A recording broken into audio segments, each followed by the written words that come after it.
Tere järjekordset pühapäeva. Täna on siis üks selline kord, kus mul järjekordselt ei ole otsest sellist kindlat teemat, mida ma pean rääkima. Aga kuna ööuned on olnud sellised omamoodi naljakad, siis nendest tulenevalt on veidi rääkida. Ehk siis tänase tunni teema või tänase saate teema on hetk siin ja teised reaalsused, sest kõige olulisem on meil õppida olema hetkes. Ma tean, see on keeruline, ma tean, see alati või hästi tihti tekitab vastureaktsioone, et nagu, aga ma olen ju siin ja praegu nagu, mida sa mult tahad. Aga siin tulebki mängu tegelikult seesama mõistmine, mis tähendab olla siin ja praegu. Sellised mõtted nagu nii, see on nüüd tehtud ja lõplikult on tegelikult tulevikus elamine, sest sa võtad endalt ära õiguse või loa seda teemat teise nurga pealt vaadata ja seega sul jääb nii-öelda ümbersõit. Et kui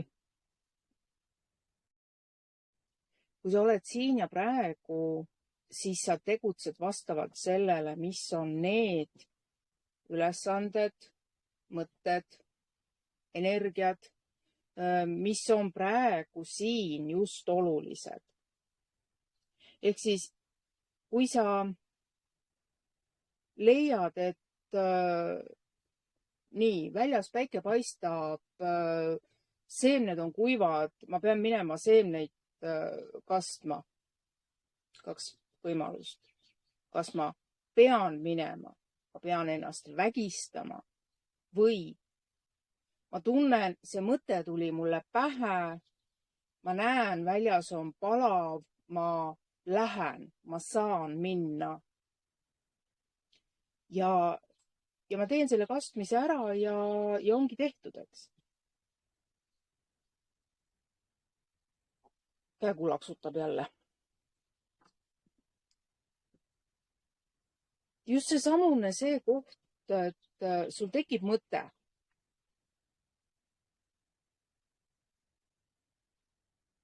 Lihtsalt mingi mõte, mingi tegevusega. Ma käisin reedel, kolmapäeval. Ei, neljapäeval. Käisin linnas tomatitaimi ostmas selle mõttega, et nii tulen tagasi, siis istutan nad kohe mullakottidesse.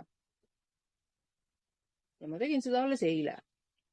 Ja miks ma seda tegin alles eile? Sest lihtsalt see, et ma tomatitaimed ära tõin, oligi kogu selle hetke projekt. Ma tõin nad ära, nad olid mul kodus, ma istutasin nad veeämbrisse, mine ära.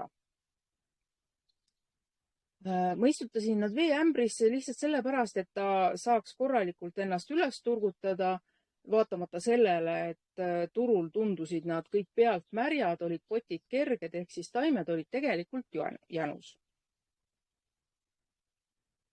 Siis oli vaja ühte ja teist teha ja ma jõudsin alles eile selleni, et nii, nüüd on see õige hetk. Mitte see, et keegi oleks mulle tulnud ja öelnud, nii nüüd on vaja need maha panna. Vaid see hetk lihtsalt pöörab ennast niimoodi ette, et vot, ma teen selle ära. Ma saan seda teha ja ma teen selle ära. Samamoodi käis ju kogu mu kasvuhoone ehitus. Nagu näete, siin on mu draakonipuud, mu kased, kõik muud putukad ja mutukad, kes said esimese päeva, mis nad õues olid, korraliku kuuma šoki. Nüüd ma olen siis targem, nüüd mul on uks ikkagi, kui päike paistab, lahti ja iga tunni aja takka püüan käia neid pritsimas, et nad selle kuuma üle elaksid ja see, mis teeb taime elu praegu siin keeruliseks, ongi otsene päike, millega nad ei ole harjunud. Nad on toataimed olnud ja nad ei ole sellega harjunud. No siis saavad mõned natukene koputada. Suve peale nad harjuvad sellega juba ära ja siis on ka varjet rohkem, sest ümber siin väljas on ikkagi puud ja ei ole sellist valusat päikest. Selle valusa päikse pärast on ka mul kübar, sest ma olen rääkinud ka eelnevalt, et päikese spekter veel mõned aastad tagasi oli kollane. Täna, kui ma vaatan läbi nende UV-prillide, siis see on valge, kui ma temasse otse niimoodi vaatan. Samas, kui päike paistab peale, siis sa tunned, et see on õel. Ta on pealetükkiv, ta on terav. Kuidas saab öelda, et valgus on terav, eks? Aga on väga vähe vaja selleks, et nahk ära põleks. Minul on tekkinud nüüd juba mingisugune pruun kiht peale, jalad on veel siiski korralikult valged, aga on ka juba mõned päevad saanud päris puhta päikese käes olla, et asi paraneb. Mis on praegu veel nagu hetkes oluline? Kindlasti tuleb mõista seda, et olla hetkes ei tähenda olla tuim. Olla hetkes tähendab kõikide nende emotsioonide ja tunnete teadvustamine. Mina olen seda nimetanud sisemiseks rahuks. Sattusin hiljuti ühe Shaolini munga sellisele klipile, oli ta päris munk või oli ta lihtsalt riides, nii ei hakka siin pikemalt mõtlema. Aga idee kui selline oli tal just see, et asi ei ole mitte selles, et sa oled pidevalt ülevoolavalt õnnelik. Asi ei ole mitte selles, et sa otsid pingsalt ainult siukseid positiivseid mõtteid ja mis on elus halba või rasket, sellele keeldud nagu tähelepanu pööramast. Vastupidiselt mõne teise õpilasega, eks ole, kes võtabki just keskendub selle porikihi peale ja unustab vaatamast, et tegelikult selle porikihi kõrval on ka maailm ja need tasakaalustavad teineteist. Kui me võtame taimed siia võrdluseks, tomatitaim, ilus, roheline, läheb kohe õitsele, teame kogemusega, eks ole, et sinna tulevad punased viljad külge, aga need ei saa kasvada ilma selle mullakihita, selle sodi, selle kõduta. Ja just seesamune kõdu on meie enda mineviku sündmused, mineviku kogemused. Üks ei käi ilma teiseta.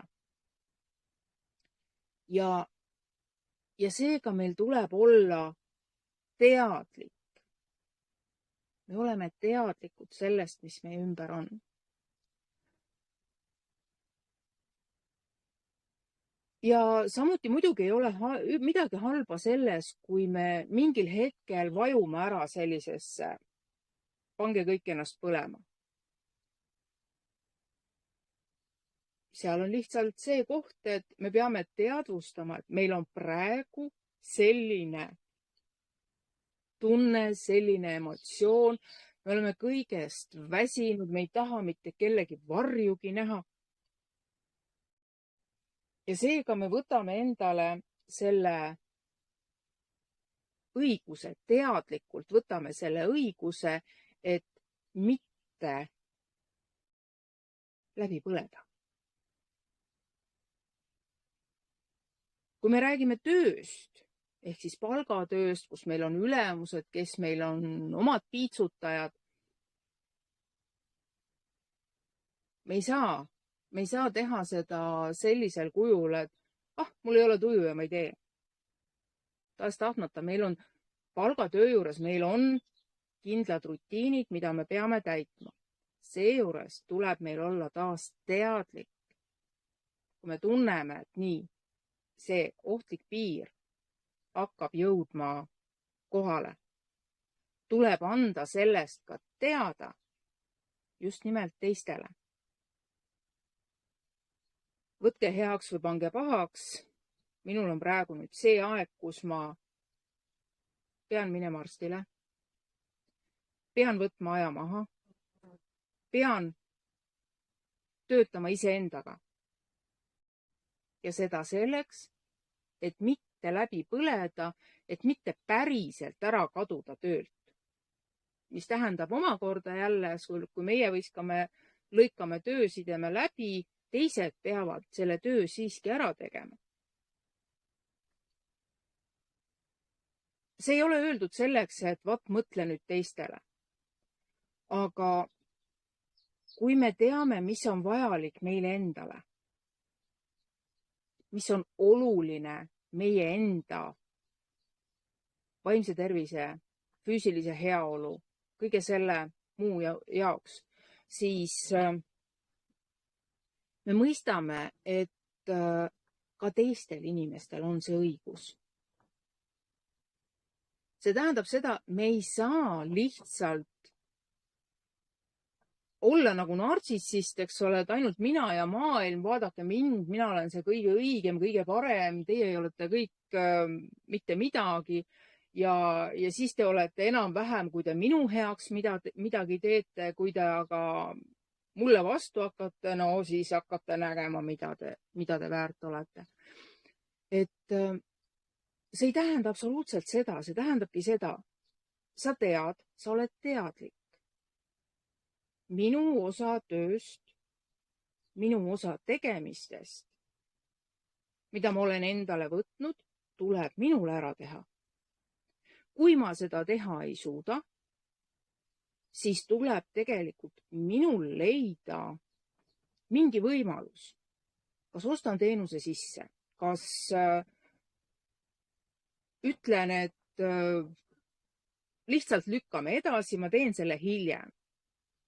Hiljemaks lükata ei saa, no sa ei saa lükata kartulipanekut, eks ole, suve lõppu, sest millal see kartul siis kasvab.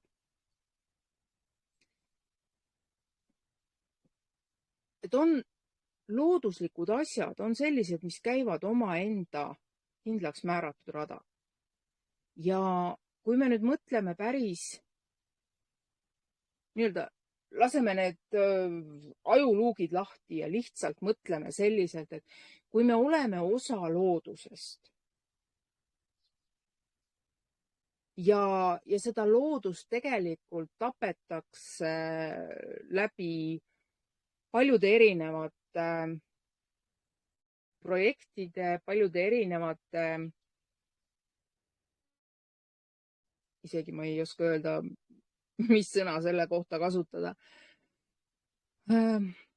siis meie osa, meie ise saame teha selle, et me töötame loodusega kooskõlas, me töötame naturaalselt, me töötame iseenda vaimse tervisega kooskõlas.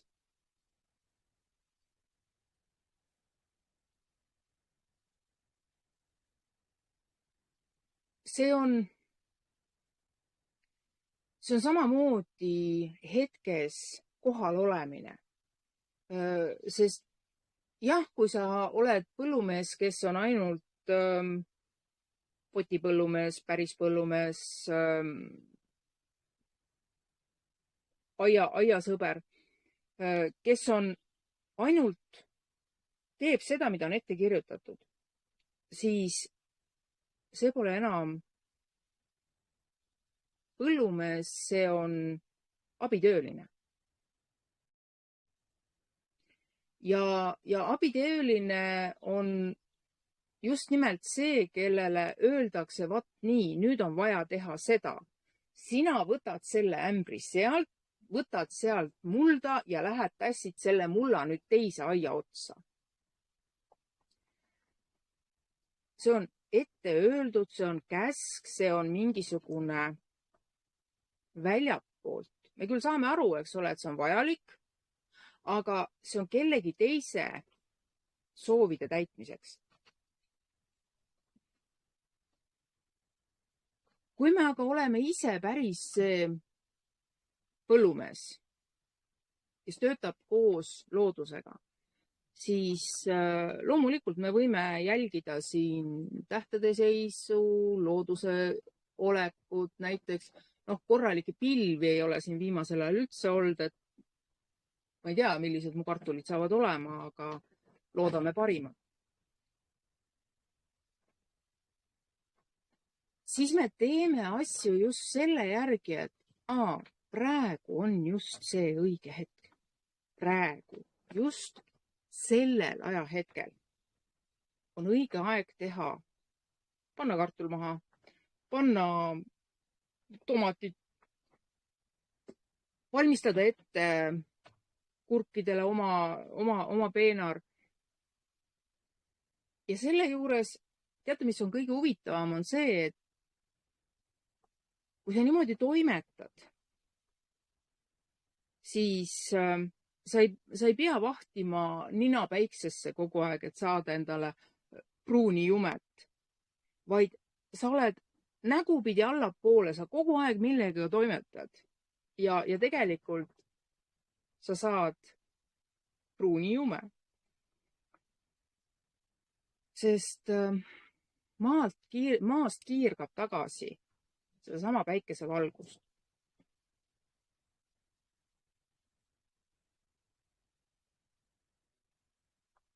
Kui me mõtleme inimsuhete peale, mida teha mingil ajahetkel, siis on see jällegi, et sa mitte ei mõtle, sa mitte ei tee endale mingisuguseid plaane, et vaat nüüd, kui ma nüüd täidan kõiki neid ettekirjutusi, siis ma olen hea ema. Kui ma teen kõike seda, mida minult nõutakse, siis ma olen hea naine. Tegelikult on suhe jumalikul armastusel põhinev suhe just see, et loomulikult sa oled selle inimese kõrval, kellega sul on hea. Ja see ei tähenda ainult seksivajadus, see ei tähenda ainult laste kasvatamist, laste sünnitamist. Sa oled inimesega kõrvuti, te olete ühes astraalses ruumis, mitte isiklikus ruumis, vaid just nimelt see ühine sünergiaruum ja te toimetate vastavalt sellele, mis praegu sellel hetkel on oluline teha, mille suhtes on sinu enda mõte, mis sul pähe kerkib, eks ole, kus kohas see mõte tuleb. Tegelikult tuleb sellest üldisest energeetilisest pildist ja mis on seoses selle tegevusega, mida sa pead hakkama tegema, mida sa saad hakata tegema, mis on sel hetkel vajalik teha. Kui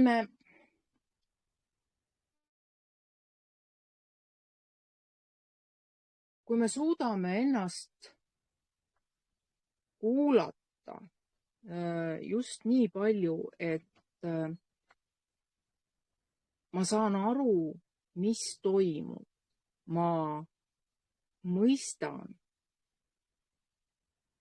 mida ma teen. Siis kaob ära see hirm, et aga järsku ma teen valesti. Valesti, õigesti. Need on ainult hinnangud. Ei ole tegelikult sellist asja, et vaat nüüd sa teed asju valesti. See tähendab, see on valesti kellegi arvamuse järgi. Ja me oleme eelnevalt rääkinud, eks, et kui keegi midagi arvab, siis tegelikult paneb tema sellele punkti, see on nii ja edasikaebamisele ei kuulu. Samas võib olla ka see, et hästi, see on minu arusaam asjast, mis on juba palju lihtsam nagu vastu võtta või palju lihtsam edasi arendada. Et just see, et ahah, midagi nüüd sellist on, kas see on ikka päris nii? Vaatame edasi, õpime edasi, harjutame edasi. Meil ei ole vaja püüda olla just nii, nagu ette on tehtud. Ma olen teile rääkinud, et kui ma teen süüa, kui ma õmblen, kui ma koon, mis iganes. Jah, ma suures plaanis hoian kinni sellest, kas ma ehitan, hoian kinni sellest, mis on eelnevalt teiste poolt läbi töötatud ja ennast nii-öelda ära õigustanud, et vot, kui sa teed nii, siis need asjad töötavad. Ma jätan endale alati mingisuguse ruumi harjutamiseks ja kui ma ise midagi teen, eks ole, see tähendab seda, et mul ei ole kedagi teist süüdistada. Ise tegid lollisti, noh, püüdsid teistmoodi teha. Järelikult, okei, kui sa ei taha teha nii, nagu on keegi eelnevalt ette kirjutanud, siis muuda seda natukene. Sa ei pea sellest loobuma, sa võid oma teekonda natuke muuta. Ja see ongi kogu areng.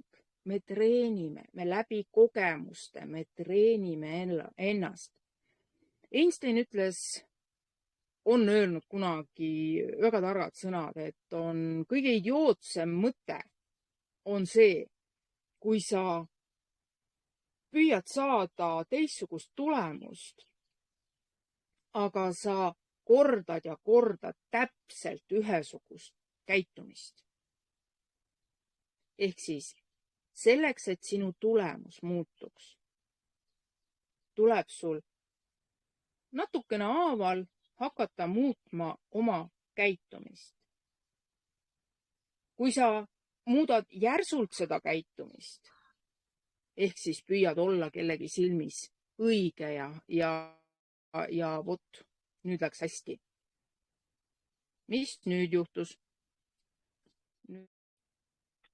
Nii, jätkame siis seda salvestust ja loodame, et ta ikkagi meil salvestab ka, sest vaene telefon on kättevõtmiseks täitsa tuliseks läinud. Et päike on keskpäevaselt tuline ja minu viga, ma oleks pidanud selle telefoni ikkagi panema siia natukene rohkem vilusse või kaitsma ära.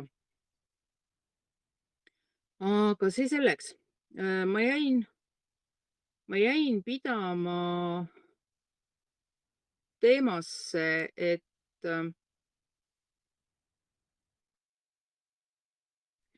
mis on ajahetkeks olemine. Aga jah, ega me ei korjagi praegusel hetkel seda mõtet ülesse. Püüame siis minna järgmise teemaga. Järgmine teema oli teiste reaalide see hetk.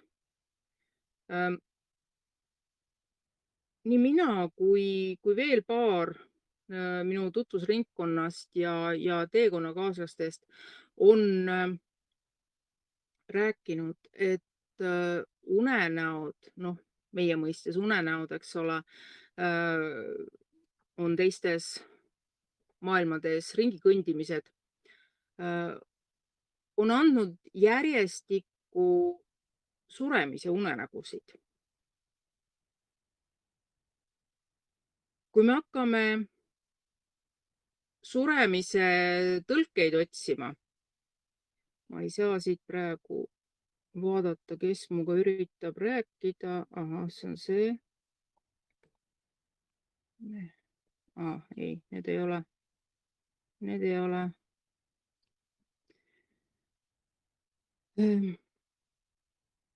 Need ei ole füüsilised suremused selles mõttes, et nii sured ja ongi pimedus, vaid vastupidi.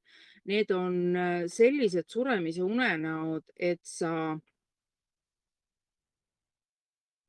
tead, et sa oled nagu surnud, sa nagu kuuled kellegi teise juttu, et sa oled surnud, aga üks inimene nägi täiesti enda sellist keha. Hiljem ta otsustas, et see võib olla ju ka tegelikult minestus või siis temale omane füsioloogiline olukord, kus ta paistab kõrvaltvaatajale, et ta on surnud. Minu enda puhul siis oli teema selline, et kui ma toimetasin midagi ja läksin mingisse asutusse, noh,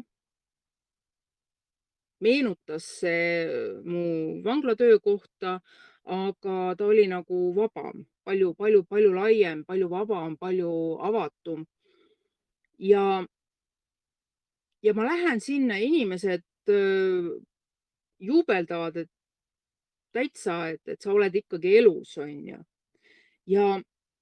Ja siis, kui ma nii-öelda helistasin peavalvesse ja sealt siis mulle ka meeshääl vastab, et väga hea, et sa siiski pole surnud, et meil on hea sind tagasi kutsuda.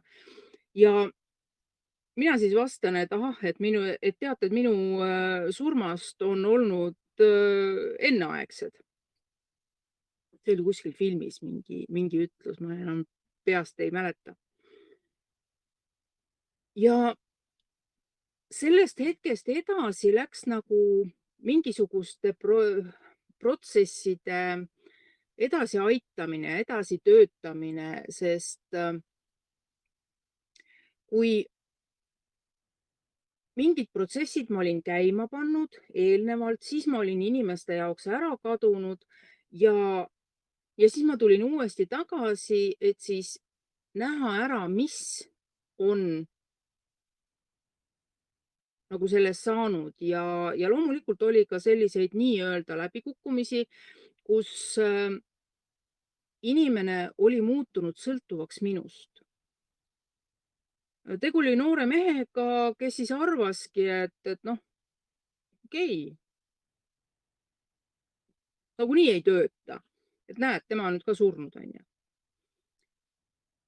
Ja kui me hakkasime siis uuesti tööle läbi teiste kontaktisikute, mina siis olin lihtsalt nagu taustal, ma teadsin seda lugu ja siis ma andsin uusi juhtnööre. Ja siis see noor mees suutis oma jamadest välja tulla, ehk siis ta kaotas eneseusu sellest hetkest, kui mind ei olnud enam kõrval ja kui ma siis jälle nagu tekkisin tema teadvusesse tagasi, et vot, et ei, et kõik on alles, et lihtsalt töötavad teised inimesed, siis leidis ta ennast uuesti üles ja ta sai oma eesmärgi. Noh, tuleb välja, et ma ei ole ainult siin Realis siis selline vaimne teejuht, et ma olen seda ka mujal. Ja see vaimseks teejuhiks olemine, see ei tähenda seda, et ma oleksin ainuõige. Ma olen seda korduvalt öelnud. Teis peab säilima iseenda austus, iseenda tegevuse aktsepteerimine, et see, mida sa teed iseendale, sa ei tee seda minu jaoks, sa ei tee seda kellegi teise jaoks, sa teed seda iseendale ja iseenda mõistmiseks.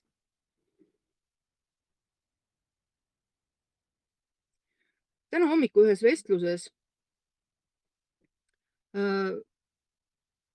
lõi mulle pildi ette, et noh, mis on see, et inimene ei suuda ega suuda. Ja ma ütlesin, et tegele oma südameruumiga. Mine sinna, tervenda seda. Kuidas südameruumi tervendada?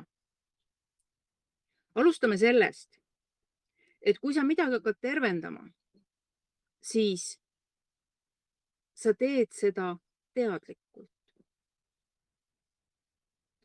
Südameruum on energeetiline ruum, mis koosneb värvidest, mis koosneb valgustest, kus on mõningad väga olulised ürikud ja see on kontakt jumaliku minaga ehk siis selle jumaliku allikaga, kes siis, millest me oleme siis, kellest me oleme inimkehastusse tulnud, eelnevalt veel paljudesse teistesse kehastustesse.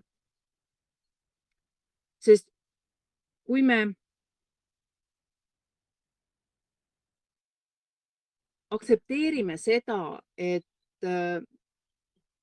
meie südames on olemas side, ütleme, loojaga, side selle energiaga, mille poole meid on õpetatud palvetama, mille poole meid on õpetatud kummardama, mida meil on õpetatud alandlikult kuuletuma, siis me mõistame ka seda, et seesama energia, seesama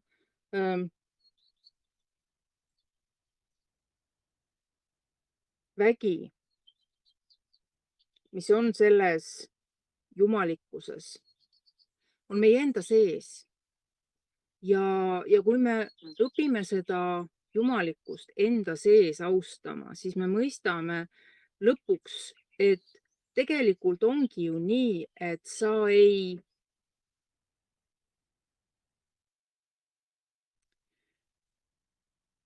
ole mitte keegi. Sa ei ole tühine. Sa oled selle jumaliku energia võimalus mööda seda taevakivi ringi sõita. Seejuures see füüsiline osa ongi nii, nagu meie jaoks on auto ja auto sees inimene on teadvus, on teadlikkus, kes mõistab, et ahah, selle auto näidud hakkavad minema selliseks, järelikult on vaja minna tehnilisse hoolde. Meie ümbrus muutub, järelikult on vaja talverehvid vahetada suverehvide vastu.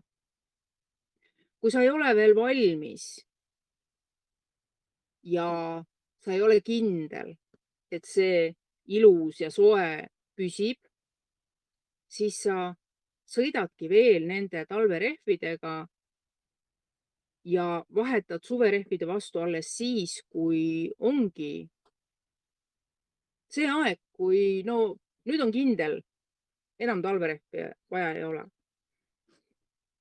Samamoodi on suverehvilt talverehvile, eks. Sa tead, et see, mis praegu on, enam ei tööta. Järelikult tuleb mul võtta teine. Kui me õpime olema hetkes, siis see teadmine tuleb meil palju lihtsamalt. Ta tuleb meil palju lihtsamalt sellepärast juba, et meil on tekkinud kogemus ja me töötame selle teadlikkuse toel. Kui me istume oma peas, siis aju, algusaastatel ma kasutasin väljendust taldrikutega pärdik, kes ainult karjub ja kriiskab ja ütleb, et sa oledki loll ja vilets ja sa ei saa mitte millegagi hakkama. Siis see nõuab uut mustrit, uut läbi tehtud mustrit, sisse harjutatud mustrit, korduvalt, korduvalt, korduvalt. Siis me saame aju appi võtta, et nii, selleks, et see olukord meil läks kenasti, tegin ma seda ja ma jätkan seda tegevust. Siis tekib automaatika. Nii kaua, kui sa ei ole veel enda sees nii kindel, nii kohal, siis tuleb sul toimetada südameruumi sideme energiaga. Milleks see vajalik on? Selleks, et kui sa töötad asjadega nüüd ja praegu, ilma et sa ootaksid midagi tulevikust, ilma et sa tõmbaksid saba maha, minevik on ära olnud, seda ma enam ei mäleta, vaid just nimelt sa oled siin ja praegu. Meie aeg oli selline ütlus, et kes minevikku ei mäleta, see elab tulevikuta. Tegelikult selle ütluse sügavam tõde on see, et sa pead mäletama oma minevikku ja mäletama sellepärast, et siis sa oskad neid samu käitumismustreid natukene haaval muuta. Siis alles saab selle jama tulemusega kogemuse muuta positiivseks kogemuseks.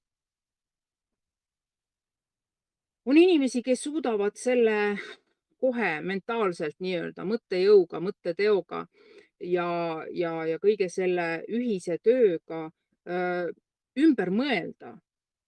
Ma ei ütle, et positiivseks mõelda, aga just see, et mida sina said kasu sellest, et sa selle hetke läbi töötasid. Mis oli see sinu jaoks vajalik õppetund, mille sa seal ära õppisid ja mis siis sinu jaoks jäi selleks ivaks, selleks teraks, mis hiljem saaks hakata idanema.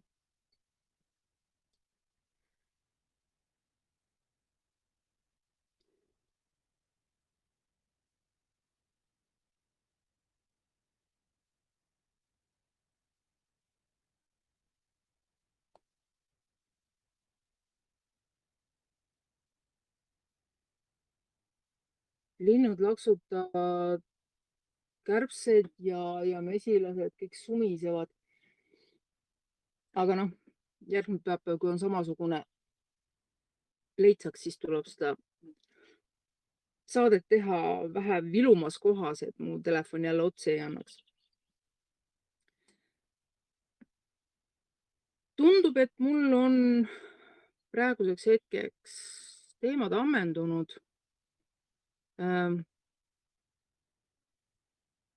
Nagu ma alati ütlen, esitage küsimusi, andke teemasid, millest oleks vaja laiemalt rääkida.